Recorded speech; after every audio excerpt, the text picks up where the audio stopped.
बिस्मिल्लाहिर्रहमानिर्रहीम अस्सलाल्लाहु अज़ीम रब्बिल अर्शिल अज़ीम यशफ़िक या शाफ़ी व काफ़ी व आमीन। अस्सलामु अलैकुम, मैं हूँ आपका health coach doctor Syed Faisal Jilani.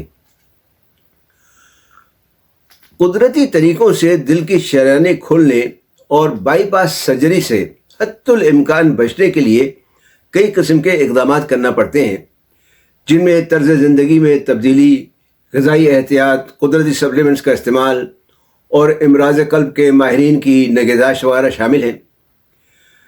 यूँ तो सिवाय बाईपास सर्जरी के अभी तक ऐसा कोई कुदरती इलाज या तरीका दरियाफ़्त नहीं हुआ जो दिल की 70-80% बंद शरियानों को खोल सके, लेकिन कुछ ऐसे इक़दाम ज़रूर किए जा सकते हैं जिनकी मदद से इसके इम्कानात को कम किया जा सकता है, और अगर मसला ज़्यादा ना हो तो इसे खोला भी जा सकता है। आज की इस वीडियो में आपसे 5 ऐसे इक़दाम पर बात करेंगे जो दिल की शरियानें खोलने या इसके इम्कानात को कम करने में मदद दे सकते हैं। बात शुरू करने से पहले आपसे दरख्वास्त है कि सेहत और तंदुरुस्ती के बारे में नई नई मालूमात हासिल करने के लिए चैनल सब्सक्राइब करके बेल आइकन पर क्लिक करना ना भूलें, ताकि आपको आने वाली वीडियोज़ की बर वक्त इत्तला मिल सके। तो शरियानें खोलने के लिए पहला इक़दाम है ग़िज़ाई तब्दीलियाँ। ग़िज़ाई तब्दीलियों से मुराद ये है कि ऐसी ग़िज़ाएँ लेना जो दिल की सेहत के लिए मुफीद होती हैं, फ़ायदेमंद होती हैं। मसलन लहसुन के बारे में आपने अक्सर सुना होगा कि ये कोलेस्ट्रॉल कम करता है।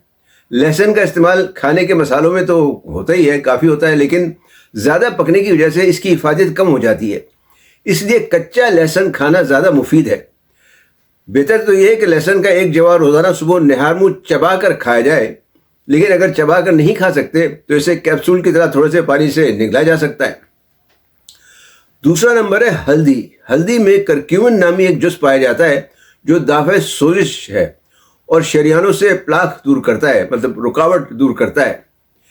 तीसरा है ओमेगा 3 फैटी एसिड्स, जो फरबा किस्म की मछलियों, मतलब जिन मछलियों में चिकनाई ज़्यादा होती है, जैसे सालमन है या सुरमई वगैरह है, और इसके अलावा अखरोट और फ्लैक्स सीड्स वगैरह में ज़्यादा पाया जाता है। ओमेगा 3 फैटी एसिड्स ट्राइग्लिसराइड्स और रुकावट यानी प्लाक कम करते हैं। बाज़ार में इसके सप्लीमेंट्स भी मिलते हैं। चौथी ग़िज़ा है अनार। एंटीऑक्सीडेंट से भरपूर, ये शरियानों को साफ़ करने और इनकी सेहत बेहतर करने के लिए एक बेहतरीन फल है। पाँचवीं ग़िज़ा है, ग़िज़ा तो नहीं है बल्कि मशरूब है, सब्ज़ चाय, ग्रीन टी। सब्ज़ चाय खून की गर्दिश को बेहतर और कोलेस्ट्रॉल को कम करती है। छठी है ग़िज़ाएँ हैं रेशेदार ग़िज़ाएँ हैं, फाइबर रिच फूड जिसे कहते हैं, जैसे भूसी मिला हुआ आटा है, फल फ्रूट वगैरह है, हरी सब्जियां हैं जो कोलेस्ट्रॉल कम करने में मदद देती हैं। ग़िज़ाई तब्दीलियों के बाद दूसरा इक़दाम है कुदरती सप्लीमेंट्स का इस्तेमाल। शरियानों की रुकावट दूर करने के लिए जैसे अर्जुन की छाल है, इसका एक्सट्रैक्ट इस्तेमाल किया जा सकता है, या एक छोटा चमचा अर्जुन की छाल के पाउडर की चाय बनाकर आप रोज़ाना पी सकते हैं। ये दिल के अज़लात को यानी मसल्स को ताकत देती है और दौरान खून बेहतर करती है। दूसरा है ककरौंदा एक्सट्रैक्ट, जिसे अंग्रेज़ी में हॉथॉर्न कहते हैं। ये भी दौरान खून बेहतर करता है और मुक़व्वी क़ल्ब है। इसके खुश पत्तों की चाय या इसके बेरी की चाय बनाकर भी पी जा सकती है। बाज़ार में इसके टी बैग्स भी मिल जाते हैं।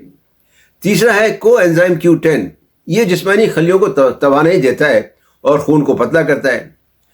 सप्लीमेंट्स के अलावा कुछ वाइटामिन भी शरियानों को खोलने के या उसकी रिकॉर्ड दूर करने में मदद देते हैं। मसलन विटामिन K2 है, विटामिन D3 है, विटामिन C और नियासिन जो विटामिन B3 कहलाती है। मैग्नीशियम भी उज़लात को ताकत देता है। तीसरा इक़दाम है तर्ज़ ज़िंदगी में तब्दीली, जिसमें सबसे पहले नंबर पर है वर्जिश। रोज़ाना नहीं तो कम अज़ कम हफ्ते में 3 दिन वर्जिश ज़रूर करना चाहिए, जैसे रोज़ाना चहलकदमी करना, तैराकी है या वगैरह है, या शरियानों की योगा वगैरह है। ये शरियानों की सख्ती दूर करने के लिए अच्छी वर्जिशें हैं। दूसरे नंबर पर है ज़हनी दबाव यानी स्ट्रेस में कमी। ज़हनी दबाव क़ल्ब के लिए नहायत नुकसानदेह साबित हो सकती है। इसे कम करने के लिए आप मुराक़बा, सांस की मशक़ें या इर्तिकाज़ तवज्जो वाली यानी माइंड फुलनेस की एक्सरसाइज वगैरह कर सकते हैं। तीसरी और सबसे अहम चीज़ है तंबाकू नोशी या किसी और किस्म की नशावर चीज़ों से परहेज़। ये दोनों चीज़ें न सिर्फ शरियानों को नुकसान पहुँचाती हैं बल्कि मज़ीद रुकावट पैदा करती हैं। चौथा इक़दाम है मुसव्वे खून मशरूबात यानी खून साफ़ करने वाले मशरूबात। मिसाल तौर पर लीमू और लहसुन का शरबत है या सिरप जिसे कहते हैं आप, ये आप आसानी से घर पे बना सकते हैं। 3 अदद दरमियाने साइज़ के लीमू छिलकों समेत लेकर उसके 4 टुकड़े कर लें اور 1 کپ کترا ہوا لہسن لے لیں. ان دونوں کو بلینڈر میں ڈال کر اور 1 گلاس پانی ملا کر اچھی طرح بلینڈ کر لیں. پھر اسے ابال اور چھان کر ایک بوتل میں بھر کے فریج میں رکھ لیں. اس کا 1 بڑا چمچہ روزانہ خالی پیٹ پینے سے شریانوں کی رکاوٹ دور ہو سکتی ہے اور ان کی صحت بہتر ہوتی ہے. اسی طرح سیب کا 2 آتشہ سرکہ ہے، ایپل سائڈر ونیگر، شہد اور ادرک، یہ تینوں ملا کر آپ استعمال کر سکتے ہیں. اس سے بھی کولیسٹرول کم ہوتا ہے اور دوران خون بہتر ہوتا ہے. 5واں اقدام ہے وجوہات پر قابو پانے کی کوشش کرنا. مطلب یہ کہ بعض اوقات شریانوں میں رکاوٹ کی وجہ کوئی اور بیماری ہو سکتی ہے، مثلا بلڈ پریشر یا ذیابیطس وغیرہ. اس لیے کوشش کریں کہ بلڈ پریشر اگر ہے خدا نخواستہ یا شوگر ہے تو اس کا لیول قابو میں رہے. بلڈ پریشر پر قابو پانے کے لیے آپ میتھی دانے کا استعمال کر سکتے ہیں، اور ذیابیطس کے لیے، شوگر کے لیے دار چینی مفید ثابت ہو سکتی ہے. دار چینی ویسے بلڈ پریشر کے لیے بھی فائدہ مند ہے. خلاصہ یہ ہے کہ ان اقدامات پر عمل کر کے شریانوں کی رکاوٹ کو روکا جا سکتا ہے یا کم کیا جا سکتا ہے. لیکن ایک بات کا خیال رکھنا ضروری ہے کہ رکاوٹ کا عام طور پر اندازہ نہیں ہو پاتا، اور نہ ہی یہ کہا جا سکتا ہے کہ رکاوٹ کتنی ہے. شریانوں کی رکاوٹ کے علاوہ دل کے والوز جو ہوتے ہیں وہ بھی، ان میں بھی رکاوٹ ہو سکتی ہے. اس کا بھی عام حالت میں پتہ نہیں چل پاتا. اس لیے ڈاکٹر وغیرہ سے مشورہ کرنا اور رابطے میں رہنا بہت ضروری ہے.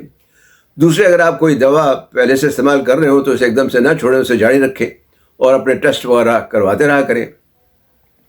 امید ہے یہ معلومات آپ کے لیے فائدہ مند ہوں گی. انہیں اپنے دوست احباب سے بھی شیئر کریں. علم پھیلانا بھی صدقہ جاریہ ہے. ویڈیو دیکھنے کا شکریہ. لائک اور کمنٹ کرنا نہ بھولیں. صحت مند، تندرست اور شاد آباد رہیں. والسلام علیکم ورحمۃ اللہ وبرکاتہ.